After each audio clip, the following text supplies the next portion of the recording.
What did you write on me? Dutton. Alexandra Dutton, that's your name. That is my name, yes.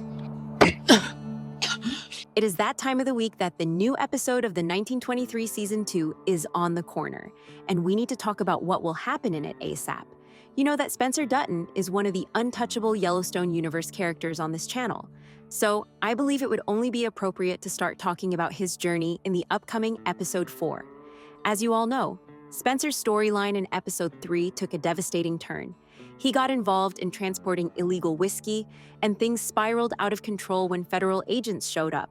Spencer wanted to avoid confrontation and saved himself while poor Luca got killed seconds later. Once again, we got to see the strong instincts of Spencer, how smart he acts in any crisis, and how nothing can distract himself from his main purpose, which is to reach Montana. As you can see, my admiration for Spencer after this scene only increased. But at the same time, I couldn't stop questioning why he had to get involved with the Italian mafia in the first place. Like, how does this even tie into Spencer's larger journey? We only got to see him basically betraying this family twice, which is not exactly a good reputation for any leading character in any show. The good news is, in the next episode, we will see Spencer saving his reputation in the most brilliant way possible. In Episode 4, Spencer is going to meet Marshall Faucet. I mean, when they cast that actress from Dexter, we should have guessed how important her character will be for the story. But still, despite the relatively slow pacing of the season, I can't help but to be impressed by her seamless integration to the overall story. And we did not even get to see the half of her performance yet. In Episode 4, from what I've heard, Faucet is going to question Spencer's motives in hanging around Texas in the first place. I mean, imagine this. There is an armed man out there who has no horse, no car, no nothing, and he sleeps under any tree he can find. Plus, you are in the 1920s. Like, Faucet has every right to question Spencer, especially as a marshal. But once Spencer explains his situation, Faucet will show him some sympathy and offer him her assistance in this journey. By the way, if you are questioning what the hell Faucet is doing in Texas, she is looking for Teonna and the priest after her, that's why. And yes, she will tag Spencer along her, so that he can be helpful in capturing these guys. Do you remember this leaked picture? Well, get ready to see it on the screen as Episode 4 will be the one with it. And speaking of Teonna, her troubles are far from over. Like, if we would get to see this girl not only survive but also reach happiness at the end of this series, I'll stop criticizing Taylor Sheridan forever. I promise. Anyway, as you know, Teonna seems like she managed to escape for now, but she's still being hunted by Kent and Father Renaud, and her face is plastered on wanted posters across the state.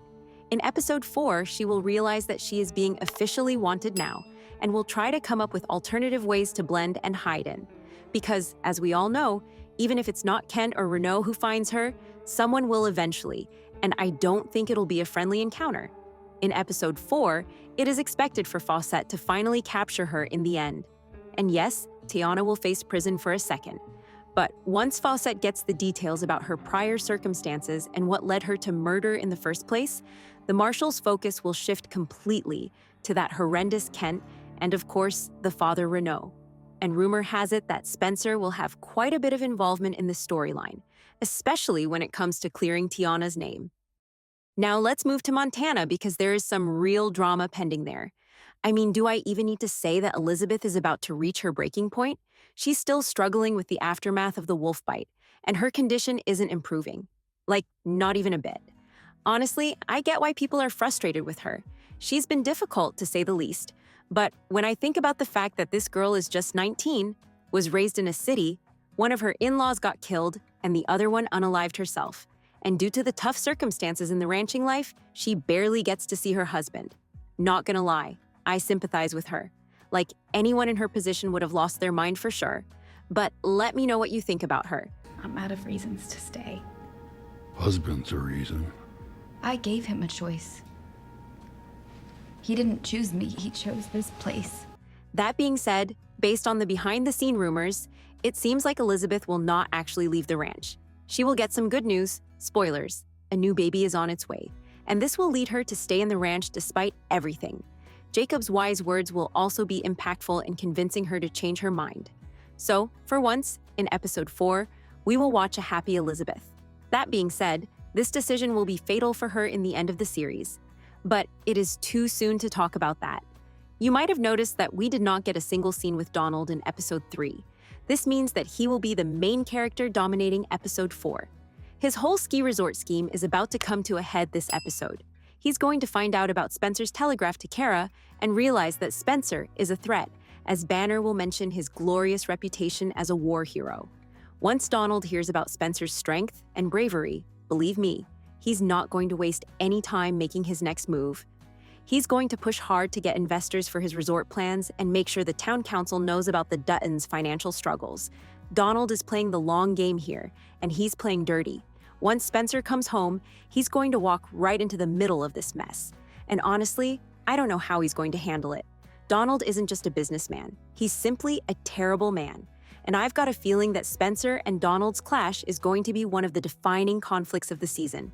But again, too soon to talk about that for now. Now, can we talk about Alexandra for a second?